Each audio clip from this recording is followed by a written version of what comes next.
Bhojpuri industry में एक से बढ़ के एक नई मूवी हमेशा आती रहती है। फिर से आ रही है बहुत ही धमाकेदार मूवी, जिस मूवी का नाम है किसान बहुरिया।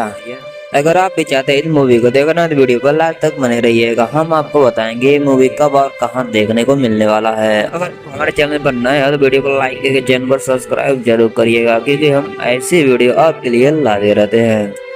तो सबसे पहले हम जान लेते हैं इस मूवी स्टार कास्ट में कौन कौन नजर आने वाले हैं।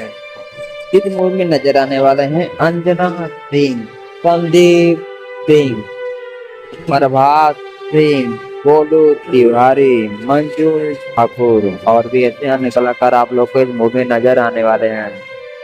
तो एक बात आप लोगों को क्लियर कर देता हूँ, अभी इस मूवी का किसान बहुरिया अभी इसका रिलीज डेट नहीं आया है।